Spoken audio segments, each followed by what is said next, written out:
सम्मानित भारतीय जीवन बीमा निगम में कार्यरत हमारे सभी अभिकर्ता साथियों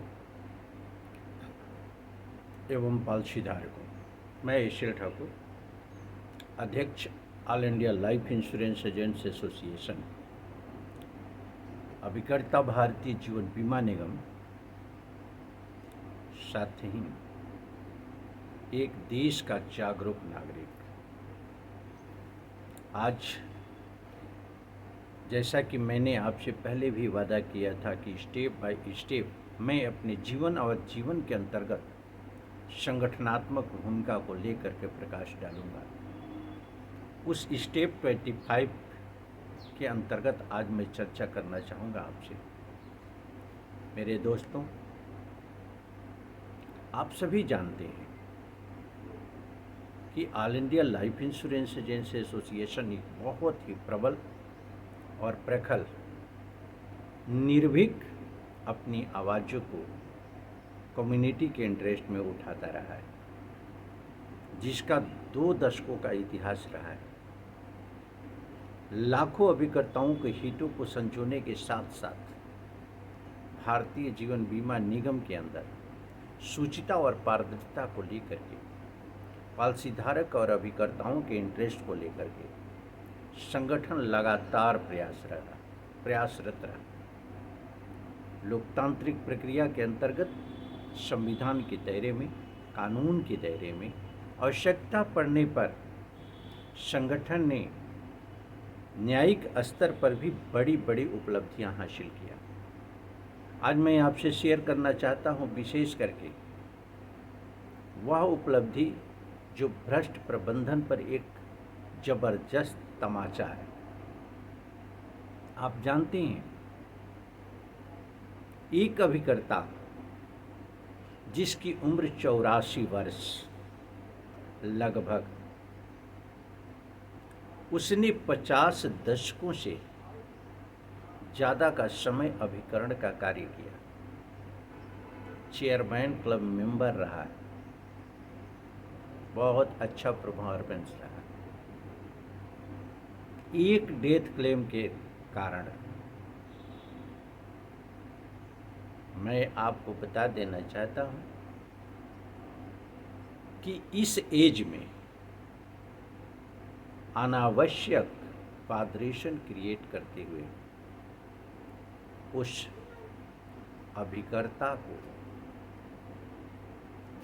डेथ क्लेम की इंक्वायरी के अंतर्गत गलत तरीके से क्लास 1 अधिकारी को बचाते हुए, क्लास 2 अधिकारी को बचाते हुए, क्लास 3 को बचाते हुए, यानी सारी इनकी लायबिलिटियों को शून्य स्थिति में स्थापित करते हुए उस अभिकर्ता को सस्पेंड कर दिया गया था 2024 में।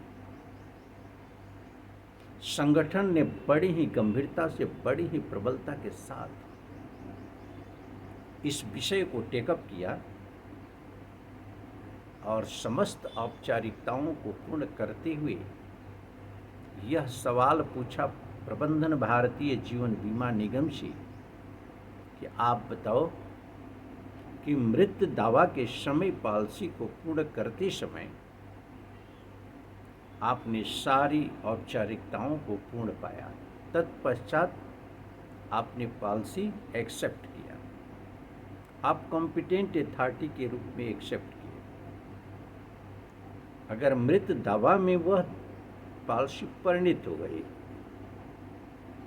तो उसके लिए अभिकर्ता जिम्मेदार कहां से? इस सवाल को पूछा गया कॉम्पिटेंट अथॉरिटी के रूप में मंडल प्रबंधक से। इस सवाल को पूछा गया क्षेत्रीय प्रबंधक उत्तर मध्य क्षेत्र से। इस सवाल को पूछा गया अध्यक्ष भारतीय जीवन बीमा निगम से। कोई संतोषजनक जवाब नहीं था। जैसा कि आप सभी जानते हैं, पत्रों का जवाब न देना, ढूलमुल नीतियों के अंतर्गत जवाब दे देना, अपनी गलतियों को छुपाने के लिए अधिकारों का दुरुपयोग करना, अपने ही माताहत लोगों से इंक्वायरी करा देना, अपने ही माताहत लोगों से निलंबन के पश्चात जांच कराना, ये फ्रॉडगिरी औपचारिकताओं को पूर्ण किया जाता है भारतीय जीवन बीमा निगम के अंदर, और उसका सीधा सीधा तात्पर्य ये होता है कि अभिकर्ता को टर्मिनेट करके, अभिकर्ता को निलंबित करके एक ऐसा माहौल क्रिएट करो जिससे कि अभिकर्ताओं के अंदर भय व्याप्त हो जाए। ऐसा ही हुआ इस अभिकर्ता के साथ भी। अभिकर्ता को निलंबित कर दिया गया, उसके 9 व्यवसाय को रोक दिया गया, उसके मिलने वाले परिवर्तित कमीशन को रोक दिया गया। 84 साल की उम्र में दवा के खर्चे, परिवार के रोजमर्रा के खर्चे, उसके स्वयं के खर्चे, सारी जिम्मेदारियां सड़क पर आ गई। संवेदनहीन इस प्रबंधन को क्या कहा जाए, जितनी भी निंदा करें उतनी कम। ये सच्चाई है, लेकिन अफसोस है कि लाखों हमारे अभिकर्ता साथी इस विषय की गंभीरता को नहीं समझ पाते हैं। आप अपने भविष्य को लेकर के सजग नहीं हो पाते, नहीं तो यह इनकलाब इतना मजबूती से खड़ा होना चाहिए कि प्रबंधन की रूह कांप जाए। प्रबंधन गलत करने के पहले 4 बार सोचे। लेकिन अफसोस है कि हमारे साथी कहीं न कहीं से उस आवाज़ को सपोर्ट नहीं कर पाते जिस आवाज़ के अंतर्गत अपने हितों को संरक्षित किया जा सके। मैं आपको बता देना चाहता हूं, बड़ी ही गर्व के साथ बता देना चाहता हूं कि वर्षों संघर्ष करना पड़ा उस अभिकर्ता के साथ संगठन को, लेकिन परिणाम हुआ कि उच्च न्यायालय में जाने के बाद उच्च न्यायालय ने अभिकर्ता को रिलीफ दिया और प्रबंधन के आदेश को निरस्त किया।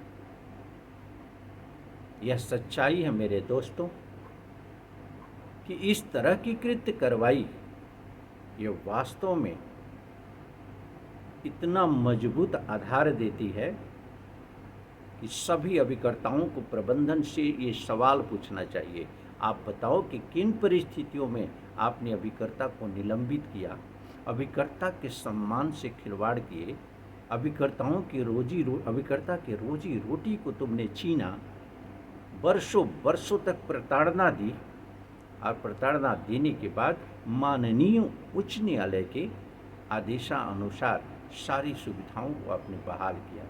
यानी स्पष्ट शब्दों में मैं कहूं कि तुम्हारी की गई कृत्य कार्रवाई पूरी तरह से गलत और निराधार थी,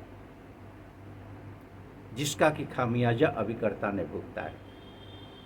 आज हम सभी अभिकर्ताओं की आवाज़ होनी चाहिए कि करोड़ों रुपए का नुकसान अगर कहा जाए तो कम होगा। मान सम्मान की कोई कीमत नहीं होती। उस अभिकर्ता के मान सम्मान से खिलवाड़ किया प्रबंधन के लोगों ने। उस अभिकर्ता के सारी जिम्मेदारियों को सड़क पर ला करके मानसिक प्रताड़ना दिया इन प्रबंधन के लोगों ने। ये बेहद दुखद है। All India life insurance agent association इसकी सख्त निंदा करता है। अब प्रबंधन को ये चेतावनी देता है कि अधिकारों का दुरुपयोग करते हुए, संविधान और कानून को इग्नोर करते हुए अगर कोई भी कृत्य कार्रवाई आप करते हो तो निश्चित रूप से निंदनीय होगा, और संगठन पूरी शक्ति के साथ आपके कृत्य कार्रवाई का हर समय जवाब देगा। मैं सभी अभिकर्ताओं से अनुरोध करना चाहता हूं कि आप निश्चित रूप से कमेंट बॉक्स में लिखिए, आप इस विचार को शेयर करिए, सभी अभिकर्ताओं तक ये पहुँचे कि इस प्रबंधन की नीतियों का हम निंदा करते हैं, और सभी की निंदा निश्चित रूप से प्रबंधन तक पहुंचनी चाहिए। यही इनकलाब आपका होगा, अपने हक के प्रति सच्ची लड़ाई होगी। आइए हम मंथन करते हैं, इस इनकलाब को अपने हितों के रक्षा आगे बढ़ाते हैं। धन्यवाद साथियों।